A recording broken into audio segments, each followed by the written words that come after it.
Hello friends, welcome to miles to go channel. കസാഖിസ്ഥാനിലെ അൽമാറ്റിയിലെ കാഴ്ചകളാണ് നിങ്ങളിപ്പോൾ കണ്ടുകൊണ്ടിരിക്കുന്നത്. കഴിഞ്ഞ ആഴ്ച നമ്മൾ ഡേ ട്രിപ്പിൻ്റെ ഭാഗമായിട്ട് ഷാരൻ കാനിയോൺ എന്നൊരു മലയിടുക്കിലേക്കാണ് പോയത്. അവിടെ നിന്ന് ഞങ്ങൾ ഇനി പോകുന്നത് അൽമാട്ടിയിലെ പ്രശസ്തമായ വിനോദസഞ്ചാര കേന്ദ്രങ്ങളിലൊന്നായ കോൾസായ് ലേക്ക്, കൈൻഡി ലേക്ക് എന്നീ തടാകങ്ങൾ കാണുവാനാണ്.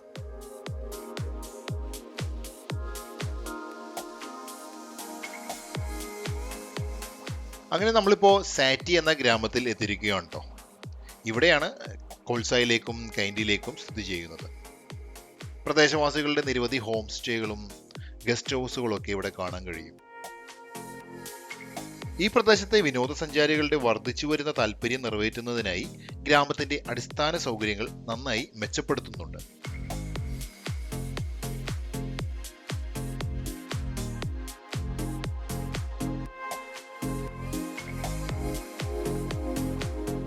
ഈ സാറ്റി വില്ലേജ് വരെയാണ് നമ്മുടെ വാഹനത്തിൽ വരാൻ കഴിയുന്നത്. ഇവിടെ നിന്ന് മറ്റൊരു വാഹനത്തിൽ കയറി വേണം കോൾസായ് ലേക്കിലേക്ക് പോകാൻ. ഓഫ് റോഡ് ട്രിപ്പാണ് അങ്ങോട്ടുള്ളത്. ഞങ്ങൾക്കുള്ള വാഹനം വന്നു. പഴയ സോവിയറ്റ് കാലത്തെ ഓർമ്മിപ്പിക്കുന്ന രീതിയിലുള്ള ഒരു പഴഞ്ചൻ വാൻ. ഞങ്ങളെല്ലാവരും അതിൽ കയറി. യാത്ര അല്പം ദുഷ്കരമായിരുന്നെങ്കിലും രസകരമായിരുന്നു. കുടുങ്ങിയും ചാടിയൊക്കെ പോകുമ്പോൾ നമ്മുടെ ജാപ്പനീസ് ചേച്ചിയും ചേട്ടനുമൊക്കെ നല്ല ചിരിയായിരുന്നു. കാരണം നമ്മൾക്ക് കുടുക്കമൊക്കെ അനുഭവമുള്ളതാണല്ലോ. ഇവർ ചിലപ്പോൾ ആദ്യമായിട്ടായിരിക്കും ഇങ്ങനെ കുടുങ്ങിയുള്ള യാത്രകളൊക്കെ ചെയ്യുന്നത്.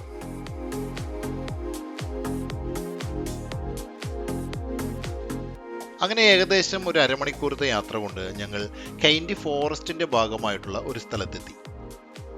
വിശാലമായ ഒരു പാർക്കിംഗ് ഏരിയ പോലെയുള്ള ഒരു സ്ഥലം.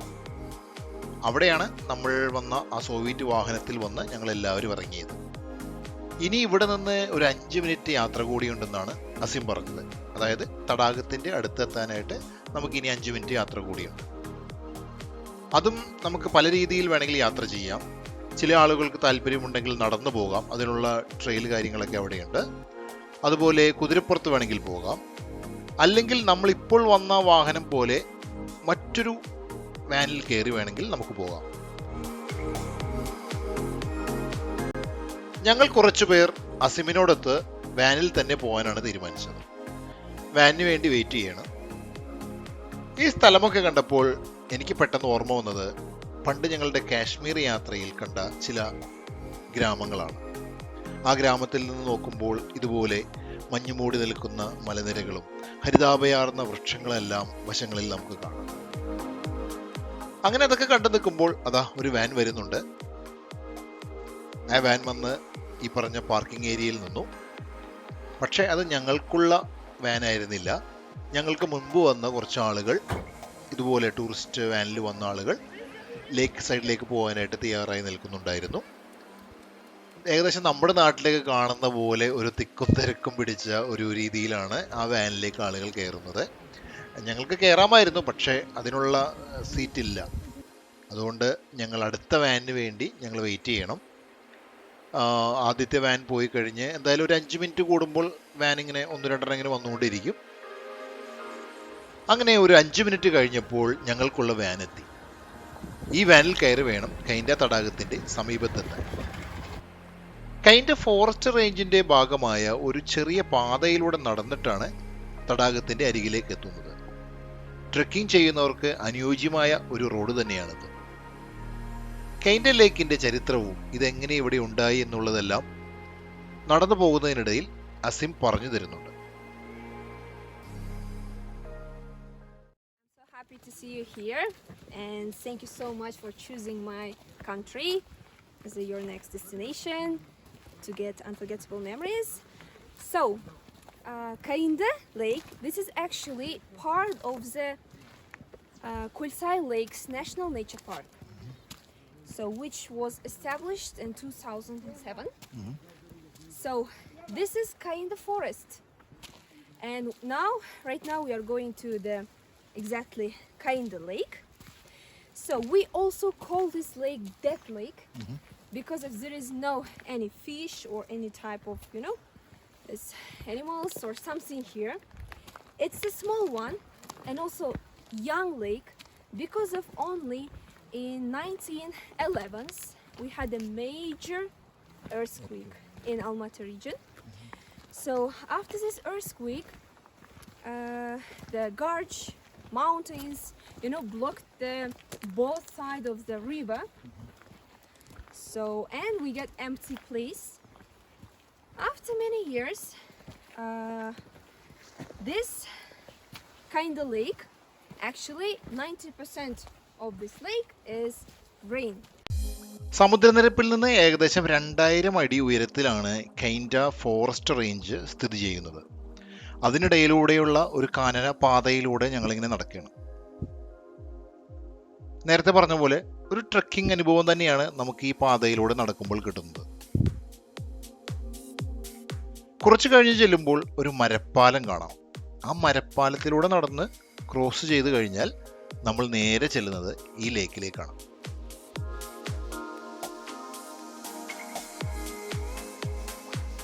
ഹലോ ഫ്രണ്ട്സ്, നമ്മളിതാ ഇപ്പോൾ അൽമാറ്റിയിലെ കൈൻഡി ലേക്കിന് തൊട്ട് മുന്നിലെത്തി നിൽക്കുകയാണ്. ഈ ടർക്കോയിസ് നിറത്തിലുള്ള വെള്ളം കണ്ടാൽ തന്നെ എന്തൊരു ഉന്മേഷം! ഇതുവരെ നടന്നു വന്നതിൻ്റെയും പല വാഹനങ്ങളിലായി യാത്ര ചെയ്തതിൻ്റെയൊക്കെ ക്ഷീണം ശരിക്കും മാറി. കസാഖിസ്ഥാനിലെ പർവ്വതനിരകളിൽ മറഞ്ഞിരിക്കുന്ന ഒരു നിധി കണ്ടെത്തിയ പോലെയാണ് ഞങ്ങൾക്കിപ്പോൾ തോന്നുന്നത്. അതിഗംഭീരമായ ഒരു കാഴ്ച തന്നെയാണ്. നിരവധി ആളുകൾ ഈ ഒരു ഡെക്കിന് മുന്നിൽ നിന്ന് ഫോട്ടോ എടുക്കാനും വീഡിയോസ് ഒക്കെ എടുക്കാൻ ശ്രമിക്കുന്നുണ്ട്.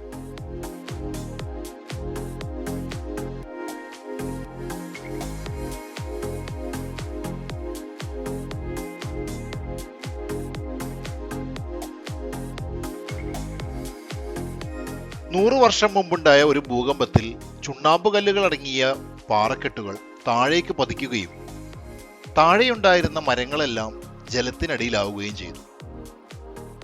അന്ന് അടിയിലായ ആ മരങ്ങളുടെ ശിഖരങ്ങളാണ് ഈ ഉയർന്നു നിൽക്കുന്നത്.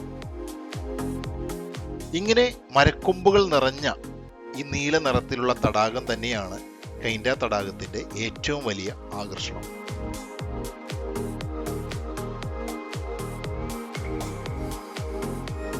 ശൈത്യകാലത്തിലാണ് നമ്മൾ വരുന്നതെങ്കിൽ ഈ തടാകം മുഴുവൻ മഞ്ഞുമൂടി ഒരു അത്ഭുത ലോകം തന്നെയായി മാറിയിട്ടുണ്ടാവും. വേനൽക്കാലത്ത് പോലും തണുത്ത ശുദ്ധവായു, അതിശയകരമായ കാഴ്ചകൾ എന്നിവ നൽകുന്ന ഒരു കിടിലൻ സ്ഥലം തന്നെയാണ് ഈ തടാകം. നിങ്ങളൊരു സാഹസികനായാലും പ്രകൃതി സ്നേഹിയായാലും അല്ലെങ്കിൽ കാണാൻ അവിശ്വസനീയമായ എന്തെങ്കിലും തിരയുന്ന ഒരാളാണോ എങ്കിൽ അൽമാട്ടിയിലെ കൈൻഡി തടാകം തീർച്ചയായും സന്ദർശിക്കേണ്ടതാണ്.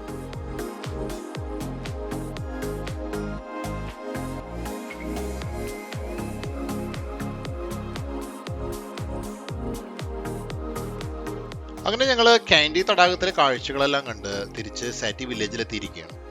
ഇവിടെയാണല്ലോ നമ്മൾ ആദ്യം വാൻ വന്ന് നിർത്തിയത്. പിന്നീട് ഒരു സോവിയറ്റ് പഴയ ഒരു വാനിൽ കയറിയാണ് നമ്മൾ തടാകത്തിനടുത്തേക്ക് പോയത്. സാറ്റി ഗ്രാമക്കാഴ്ചകൾ ശരിക്കും ഒരു ഉത്തരേന്ത്യൻ സംസ്ഥാനങ്ങളിലെ പോലെ സാദൃശ്യം തോന്നി എനിക്ക്. അതായത് കാശ്മീർ, ഹിമാചൽ, ഉത്തരാഖണ്ഡ് എന്നിവിടങ്ങളിലെ ആ പർവ്വത പ്രദേശങ്ങളിലെ ഗ്രാമങ്ങളിലൂടെ കടന്നു പോകുമ്പോഴുള്ളൊരു പ്രതീതി.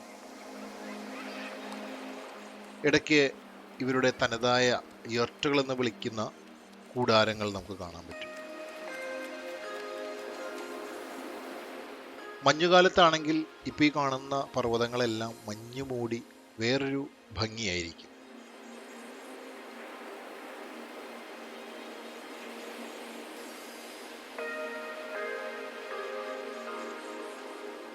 ഇപ്പോൾ ഞങ്ങൾ എത്തിയിരിക്കുന്നത് സാറ്റി വില്ലേജിലെ ഒരു തനത് കസാക്ക് വീട്ടിലേക്കാണ്. വേറൊന്നുമല്ല, കാരണം ഈ ട്രിപ്പിന്റെ ഭാഗമായിട്ട് ഞങ്ങൾക്ക് ലഞ്ച് അറേഞ്ച് ചെയ്തിരിക്കുന്നത് ഒരു കസാക്ക് വസതിയിൽ തന്നെയാണ്. അതെല്ലാവർക്കും കൗതുകകരമായി തോന്നി. കാരണം നമുക്ക് ഒരു കസാക്ക് വീട് എങ്ങനെയാണോ, അല്ലെങ്കിൽ അവിടുത്തെ പാചക രീതികൾ, അവരുടെ ഭക്ഷണം എങ്ങനെയാണ്, അതൊക്കെ കണ്ടു മനസ്സിലാക്കാനുള്ള ഒരു അവസരം കൂടിയാണല്ലോ അത്. സാധാരണ നമ്മൾ പേഴ്സണലായിട്ട് നമ്മൾ യാത്ര ചെയ്യുമ്പോൾ നമുക്കൊരു വീട്ടിലേക്ക് അങ്ങനെ കയറി ചെല്ലാനൊന്നും പറ്റില്ല. അപ്പോൾ ഇത് ടൂറിൻ്റെ ഭാഗമായിട്ട് ഈ ഡേ ട്രിപ്പിന് വേണ്ടി നമ്മൾക്ക് ലഞ്ച് അങ്ങനെ അറേഞ്ച് ചെയ്തിട്ടുണ്ട്. ഞങ്ങളെല്ലാവരും അങ്ങോട്ട് കയറി വീട്ടമ്മ ഒരു മകനുമായിട്ട്, അവരുടെ മകനായിരിക്കാം, മകനുമായിട്ടൊക്കെ അവിടെയുണ്ട്. ഞങ്ങൾക്ക് വേണ്ട ഭക്ഷണമെല്ലാം അവിടെ ടേബിളിൽ നിരത്തിയിട്ടുണ്ട്. ചെറിയൊരു അടുക്കളയാണ്, അതിൽ പാചകമൊക്കെ ഇപ്പോഴും നടക്കുന്നുണ്ട്. ചിലപ്പോൾ ഇനിയും മേശയിലേക്ക് വീണ്ടും ഭക്ഷണ സാധനങ്ങൾ എത്തുമായിരിക്കാം. എന്തായാലും ആ വീട്ടിലെ കാഴ്ചകളൊക്കെ ഞാനിങ്ങനെ ഷൂട്ട് ചെയ്ത് നടക്കുകയാണ്. വളരെ സ്വാദിഷ്ടമായ ഗംഭീര വിഭവങ്ങൾ അങ്ങനെ ഓരോന്നോരോന്നായി തീന്മേശയിലേക്ക് വന്നുകൊണ്ടിരിക്കുകയാണ്. എല്ലാവരും നല്ല സന്തോഷവാന്മാരാണ് കേട്ടോ. കാരണം വേറെ ഒന്നുമല്ല, ഒരു തനത് കസാക്ക് വീട്ടിലാണല്ലോ, അപ്പം അതിൻ്റെ ഒരു കൗതുകം എല്ലാവർക്കുമുണ്ട്. എല്ലാവരും ഫോട്ടോ എടുക്കുന്നു, വീഡിയോ എടുക്കുന്നു, സെൽഫി എടുക്കുന്നു. ഭക്ഷണം എല്ലാവർക്കും നന്നായി ഇഷ്ടപ്പെട്ടു. പ്രത്യേകിച്ച് ഞങ്ങൾക്ക് ഏകദേശം ഇന്ത്യൻ വിഭവങ്ങളുമായി സാദൃശ്യമുണ്ട്. ഫ്രൈഡ് റൈസ് പോലുള്ള ഒരു വിഭവം, പിന്നെ സാലഡ്സ്, നല്ല സാലഡ്സ് ആണ്, എല്ലാ വെജിറ്റബിൾസ് എല്ലാം അരിഞ്ഞിട്ടുള്ള സാലഡ്സ് ഉണ്ട്. അങ്ങനെ ഇതെല്ലാം കഴിച്ച് ഇരിക്കുമ്പോൾ നമ്മുടെ ടീം ലീഡർ അസീം ഞങ്ങൾക്ക് ചായയുമായിട്ട് വരികയാണ്. നല്ല ചൂട് പറക്കുന്ന ചായ, അതെല്ലാവർക്കും വളരെ ഇഷ്ടപ്പെട്ടു. കാരണം ആ ഒരു തണുപ്പത്ത് നമുക്കൊരു ചൂട് ചായ കിട്ടുക എന്ന് പറഞ്ഞാൽ വളരെ സന്തോഷകരമാണല്ലോ. അങ്ങനെ അതെല്ലാം കഴിച്ച് ഞങ്ങൾ പതുക്കെ ആ വസതിയിൽ നിന്നും ഇറങ്ങി.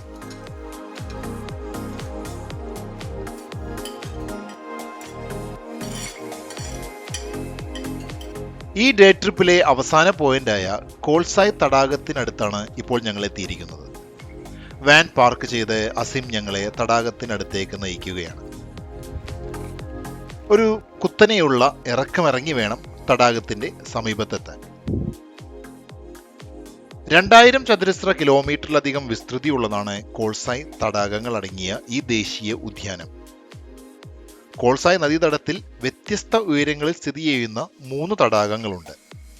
അതിൽ ആദ്യത്തെ തടാകമാണ് ഞങ്ങൾ സന്ദർശിക്കുന്നത്. 2ഉം 3ഉം സന്ദർശിക്കണമെങ്കിൽ ഒത്തിരി ദൂരം നടക്കാനുണ്ട്, അതിനുള്ള സമയമില്ലെന്ന് അസീം പറഞ്ഞിരുന്നു. ആദ്യത്തെ തടാകമാണ് ഉള്ളതിൽ വെച്ച് ഏറ്റവും വലുത്.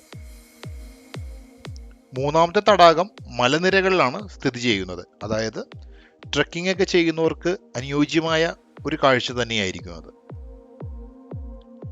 പച്ചപ്പ് നിറഞ്ഞ വനങ്ങളും ആൽപൈൻ പുൽമേടുകൾ മുതൽ പാറക്കെട്ടുകളും സ്ഫടിക തുല്യമായ വെള്ളവും വരെയുള്ള അതിമനോഹരമായ പ്രകൃതി ദൃശ്യങ്ങളാണ് ഈ കോൾസായ് തടാകത്തിൽ വന്നാൽ നമുക്ക് കാണുവാൻ കഴിയുന്നത്.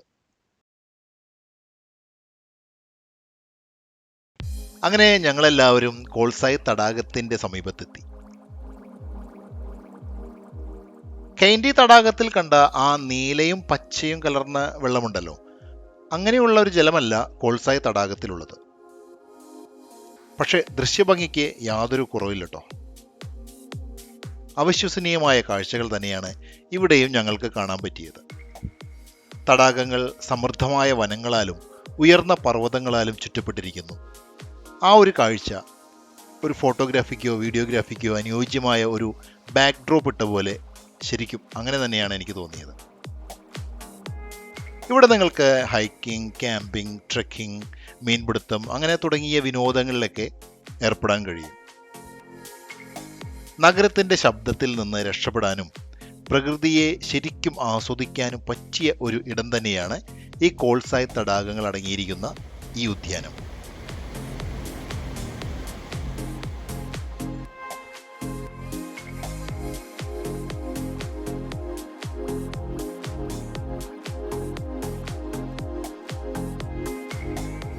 കോൾസായ് തടാകങ്ങൾ അടങ്ങിയിട്ടുള്ള ഈ ദേശീയ ഉദ്യാനം വൈവിധ്യമാർന്ന വന്യജീവികളുടെ ആവാസ കേന്ദ്രമാണെന്ന് ഞാൻ എവിടെയോ വായിച്ചിരുന്നു. പർവ്വത ആടുകൾ, ചെന്നായ്ക്കൾ, ഇരപിടിയൻ പക്ഷികൾ തുടങ്ങിയ പക്ഷിമൃഗാദികളെ കാണാൻ പറ്റുമെന്നാണ് ഞങ്ങൾ വിചാരിച്ചത്. പക്ഷെ ഞങ്ങളുടെ ഈ യാത്രയിൽ അങ്ങനെയൊന്നും കണ്ടില്ല. ആകെ കണ്ടത് കുതിരപ്പുറത്ത് സഞ്ചരിക്കുന്ന കുറച്ച് സഞ്ചാരികളെ മാത്രമാണ്. 1-2 പേർ ആ മലമടക്കുകളുടെ ഇടയിലൂടെ കുതിരപ്പുറത്ത് ഇരുന്ന് സഞ്ചരിക്കുന്നുണ്ടായിരുന്നു.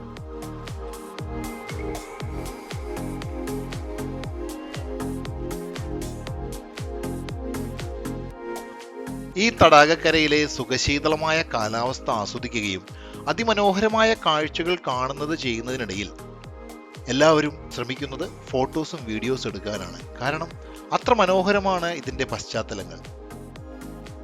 സാധാരണ വിനോദസഞ്ചാരികൾ മാത്രമല്ല, ചില ആർട്ടിസ്റ്റുകളും തനത് രീതിയിൽ വേഷവിധാനങ്ങളൊക്കെ ചെയ്ത് ചിലപ്പോൾ വല്ല ടെലിവിഷൻ ഷോയ്ക്ക് വേണ്ടിയോ അല്ലെങ്കിൽ ഫോട്ടോഷൂട്ടിന് വേണ്ടിയോ ആയിരിക്കാം.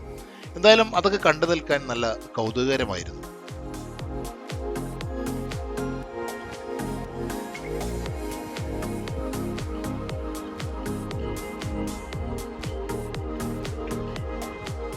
കൊൾസായ് തടാകത്തിന്റെ കാഴ്ചകൾ കണ്ടതോടെ ഞങ്ങളുടെ ഒരു ദിവസത്തെ ട്രിപ്പ് ഇവിടെ അവസാനിക്കുകയാണ്.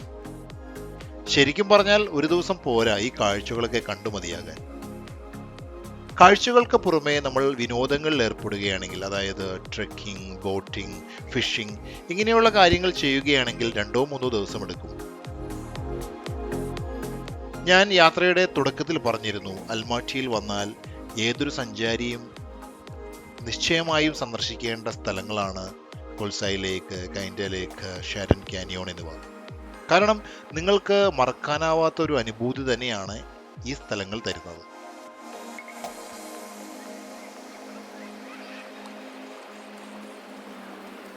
അടുത്ത എപ്പിസോഡിൽ അൽമാട്ടി നഗരത്തിലെ കാഴ്ചകളുമായി വരാം. അതുവരെ നമസ്കാരം, ബൈ ബൈ.